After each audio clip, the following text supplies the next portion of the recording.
Laws govern everyday life. The legal system exists to provide justice to everyone.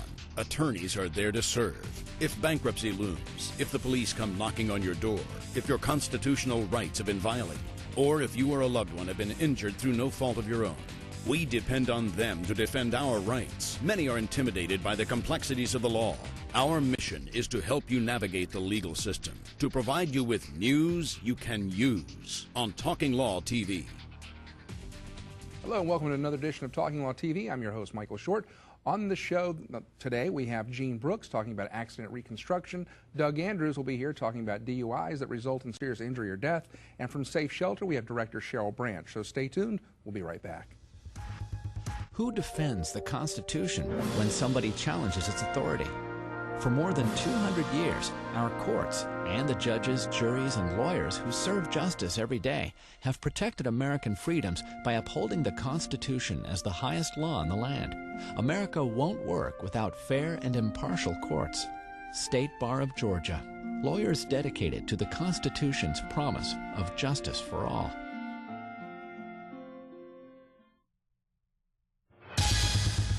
Leave your legal question for us on our toll-free law line at 888-203-7LAW. And welcome back to more Talking Law TV. I'm Michael Short. In our first segment, we have Gene Brooks. Hi, Gene. Hey, Michael. Gene's from the Brooks firm, and today's topic for you is going to be reconstruction, accident reconstruction videos. Right, yeah. Or altogether reconstructions. Yeah, and I think we'll look at some animations. And this is sort of a development in evidence that has taken hold in the last 5 to 10 years, where computer generated information from basic guys who are basic sort of, I call them physicists. I mean, they may not be the physicist that's in the nuclear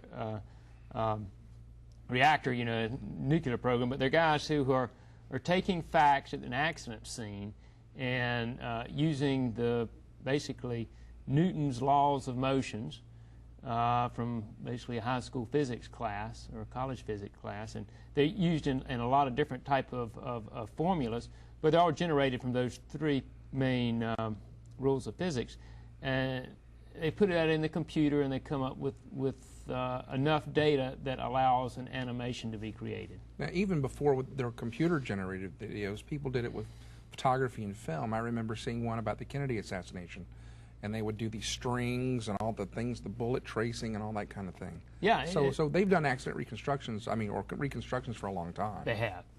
And this has made it a lot easier for you? Well, in certain cases, it can be expensive, but in certain cases, the cost is justified in being able to reproduce as accurately as you can what happened. I mean, since nobody was actually there, actually taking a photograph, you're not going to really have 100% accuracy. But the more information you can obtain at the scene, the better, and the more accurate it will be. Okay. Well, we have some samples provided by our good friend Robert Jolly from Impact Media, and let's take a look at the first one here. What are we looking at here? Well, let's think. I think it's going to be of a. Okay, this is a nighttime driver, and this is somebody who's passing and. Ooh, that looks dangerous. Runs into the back of a tractor trailer. Okay, we're going to see it here one more time. It's apparently the white car was going to pass, and it looks as though our driver was a little impatient. Yeah, and you'll see where he was coming up on that scene. They were showing the lights flashing up on the tractor trailer, showing that the passing vehicle should have been able to see him traveling in that right-hand lane. Mm-hmm. Now, in constructing something like that, you would have to have the testimony of probably of all three people involved. And most crucial would be the evidence at the scene itself. I mean, there would be debris, there will be photographs of the cars, there may be skid marks, although here it does look like the guy may have even hit his brakes, and so that would be important too. But where the car would have moved, because you have something called the conservation of energy, and you know, when two objects meet, the energy is conserved, the momentum is conserved anyway, and they're going somewhere. Mm-hmm. So you measure where they went. Maybe the car spun off to the right-hand side into and measuring from where the the collision was and to where the car finally stopped and the position the car was in is all important. Is there ever a case where both sides will have a reconstruction video made and they're totally different? Yeah, it's not uncommon. And there is sort of a discussion at that point as to which expert has used the most accurate measurements and has used has the most verifiable results.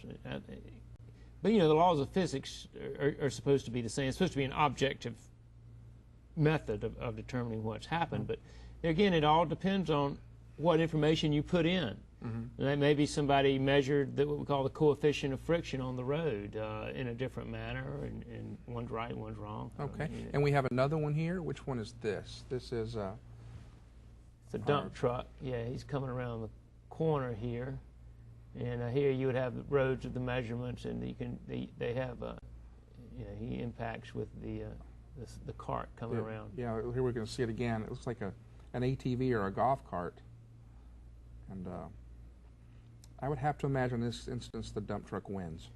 Well, yeah, and you know, a couple of things are important here. Where probably the most important aspect of this video we just saw was the location of the dump truck and the location of the cart, because obviously the dump truck was on the wrong side. How was that determined? Well, you can objectively determine it by where the collision occurred, obviously. And so that's why it's so important to have an early investigation, or have people out there at least taking pictures. Or if you don't have that, maybe you can at least have skid marks showing where the vehicle was located at the time of the collision. Okay. Have these been useful for you in obtaining judgments on behalf of victims? Yeah, I mean, if anytime you can have information like that, and particularly when you can show it in an animated form or a graphic form where people can actually visualize it better, is helpful.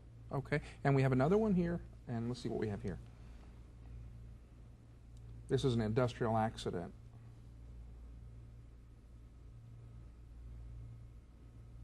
Ouch. Yeah.